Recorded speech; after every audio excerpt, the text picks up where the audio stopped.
Assalamualaikum warahmatullahi wabarakatuh. Nama saya Nurul Izzati binti Kamil Elias Muhammad Uzaidi yang bernama matrik CL12033.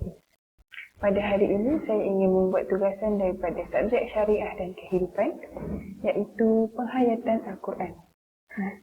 Saya akan membaca surah hafazan iaitu surah Al-Baqarah ayat 43, surah Al-Nisa ayat 3, surah Al-Mutaffil ayat 1 hingga 3 dan surah Al-Isra ayat 32. Bismillahirrahmanirrahim. Wa aqimus salata wa atuz zakata warka'u ma'ar raki'in. Sadaqallahul azim. Seterusnya, saya ingin berkupas tentang asbabun nuzul daripada surah Al-Baqarah ayat 43.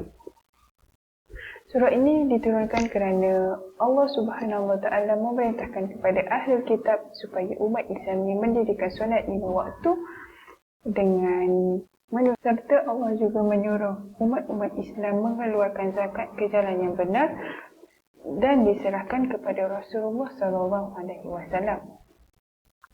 Mubarak bin Fudallah meriwayatkan dari Al-Hasan Al-Bashri, zakat adalah kewajipan serta menunaikan solat juga. Allah juga telah menyuruh mereka untuk rukuk bersama-sama orang yang rukuk dari umat Islam sebagai mukmin sejati. Daripada pemahaman saya, rukuk bersama orang-orang Muslim ni adalah Allah telah memerintahkan umat Islam untuk rukuk bersama Rasulullah dan para sahabat. Ini kerana Allah telah memaklumkan kepada para muslimin supaya orang yang baru masuk Islam dan sesiapa yang solat bersama Rasulullah akan dikatakan dia adalah sebagai mukmin yang sejati. Pengajaran yang saya dapat daripada ayat ini ialah kita sebagai umat Islam haruslah melakukan perintah Allah Subhanahu Wa Taala dengan melakukan solat, iaitu bertujuan untuk memohon petunjuk dan pertolongan hanya kepada Allah semata-mata. Seterusnya, kita perlu mengeluarkan zakat untuk menyucikan hari dan bentuk rasa nikmat kepada Allah Subhanahu Wa Taala. Membayar zakat juga boleh menyucikan harta ke jalan yang benar. Kemudiannya, perintah untuk rukuk bersama orang-orang yang beriman kepada Allah Subhanahu Wa Taala. Seorang Muslim harus beribadah sesuai dengan ajarannya. Surah yang kedua adalah surah An-Nisa ayat 3. Bismillahirrahmanirrahim. Wa in khiftum alla tuqsitu fil yatama fankihu ma taba lakum minan nisa' فانكحوا ما طاب لكم من النساء مثنى وثلاث ورباع فإن خفتم ألا تعدلوا فواحدة أو ما ملكت أيمانكم ذلك أدنى ألا تعودوا. Sadaqallahul azim. Asbabun nuzul daripada surat ini adalah diriwayatkan dari Aisyah bahawa ayat ini diturunkan berkaitan dengan anak yatim berada dalam pemeliharaan seorang wali di mana hartanya bergabung dengan harta wali dan sang wali tertarik dengan kecantikan dan harta anak yatim tersebut. Maka ia ingin mengahwininya tanpa memberikan mahar yang sesuai. Lalu turunlah ayat ini. Dan jika kamu dikhawatiri tidak mampu berlaku adil terhadap hak-hak perempuan yatim yang berada di bawah kekuasaanmu, lantaran muncul keinginan kamu untuk tidak memberinya mahar yang sesuai bila mana kamu ingin menikahinya, maka urungkan niatmu untuk menikahi, kemudian nikahilah perempuan mereka lain yang kamu senangi dengan ketentuan batasan 2 atau 3 atau 4 orang perempuan sahaja. Tetapi Jika kamu khawatiri tidak mampu berlaku adil apabila menikahi lebih daripada seorang perempuan dalam hal ini, memberikan nafkah tempat tinggal, maka nikahilah seorang perempuan sahaja. Cerita ini diringkaskan apabila seorang anak yatim itu telah menjadi anak yatim piatu dan dia di bawah daripada tanggungan seorang wali dan dia mempunyai harta dan tanpa menghiraukan tanggungjawab yang perlu digalas seperti memberikan nafkah tempat tinggal dan sebagainya. So kepada orang yang mahu berpoligami ini tidak selari dengan niat dia kerana dia mahu membuka harta dan tidak memberikan kasih sayang yang secukupnya. Pengajaran ayat yang saya peluri ialah sebagai umat Islam, kita mestilah menjaga amanah dan bersikap adil terutamanya kepada anak-anak yatim. Kita sepatutnya perlu membela nasib mereka daripada mengayomi mereka. Ketidakadilan dalam berpoligami ini akan menimbulkan banyak kes penceraian di dalam negara. Sebagai ketua keluarga, seharusnya lah memberi kasih sayang dan nafkah yang cukup untuk keluarga agar dapat mewujudkan keluarga yang bahagia. Seterusnya adalah surah Al-Mutaffifin ayat 1 hingga 3. A'udzubillahi minasyaitonirrajim. Bismillahirrahmanirrahim.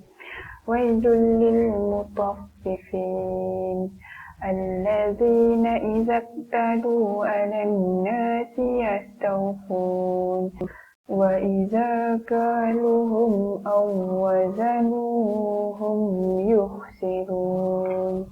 Sadaqallahul azim.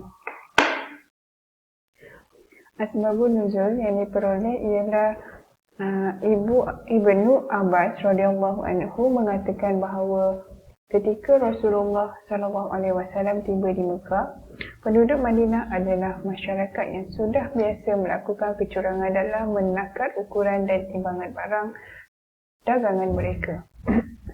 Atas perilaku yang tidak terpuji itu, Allah telah menurunkan ayat ini. Hadis ini sahih daripada riwayat Nasai dan Ibnu Majah.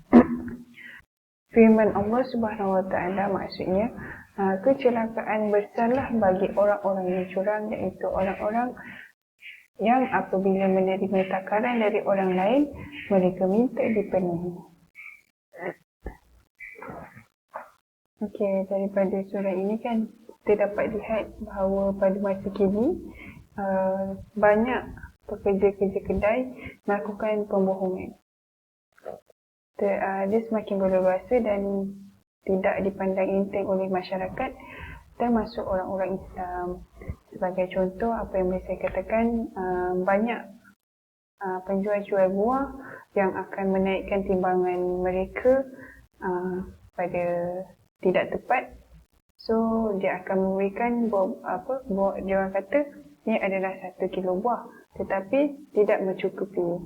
So mereka zaman sekarang ni mereka tidak mementingkan keberkatan. So dia lebih mementingkan keuntungan daripada keberkatan duit tersebut. So berharap supaya umat Islam ni menjauhi daripada perkara-perkara tersebut. Pengajaran ayat daripada surah Al-Mutaffifin ialah kita haruslah mengamalkan sikap jujur dalam kehidupan, terutamanya dalam aktiviti bermuamalat. Azab dan kehinaan yang besar pada hari kiamat ini disediakan bagi orang-orang yang curang dalam menakar dan menimbang. Orang yang yakin dengan adanya hari akhirat tidak akan berbuat begini dan tidak berbalik. Maka peniaga yang sebegini akan menjadi jujur dalam perniagaan mereka. Mereka tidak mengira bahawa apabila mereka sentiasa bersikap jujur dalam perniagaan mereka, kehidupan mereka lebih diberkati. Kehidupan dan rezeki mereka lebih diberkati oleh Allah Subhanahu Wa Taala. Seterusnya, surah yang keempat adalah surah Al-Isra ayat 32. A'udzubillahi minasyaitonirrajim. Bismillahirrahmanirrahim. Wala taqrabuz zina innahu kana fasihatan Sadaqallahul Azim. Asbabun nuzul daripada ayat Al-Isra ialah Tafsir Ibnu Katsir bahawa asbabun nuzul turunnya surah Al-Isra ayat 32 ini adalah pada waktu itu ada seorang pemuda yang datang kepada Rasulullah dan meminta izin untuk berzina. Sentak dan tegas Rasulullah pun melarang, maka kemudiannya turunlah ayat ini. Okay, menurut satu dalil daripada ayat ini adalah mewajibkan seseorang muslimah itu menutup aurat dengan sempurna kerana menutup aurat ni adalah sebagai penunjang daripada larangan berzina yang lebih terkutuk. Seterusnya kita juga tahu bahawa Islam ni sangat mudah dipelihara. Kita ni mendekati zina pun tidak boleh, apalagi membuat zina. Itu umat Islam ni perlu menjaga batas dalam pergaulan antara lelaki dan perempuan kerana itu akan lebih mendatangkan perasaan suka dan lalu akan sentiasa menghampiri zina. Seterusnya, kita pun perlu mendalami Al-Quran dan mendalami Islam tentang perzinaan, iaitu kita perlu tahu bahawa zina ni mempunyai pelbagai, iaitu seperti zina hati, zina mata dan zina perbuatan. Kita perlu menjaga pandangan daripada orang lelaki. Kalau boleh jumpa orang lelaki tu kita bertunduk supaya dapat mengelakkan daripada zina. Pengajaran ayat ini adalah sebagai seorang Islam, kita hendaklah menjauhi perbuatan zina agar sentiasa mendapat keredaan hidup dari Allah Subhanahu Wa Taala. Diharamkan syurga buat orang yang berzina, sedangkan kita tahu perbuatan itu adalah dilarang. Selain itu, perbuatan zina boleh merosakkan nasab manusia dengan lahirnya anak luar hubungan perkahwinan. Semoga Allah mengampuni kita dan menjauhi kita daripada perbuatan-perbuatan yang keji dan mungkar. Sekian daripada saya. Terima kasih.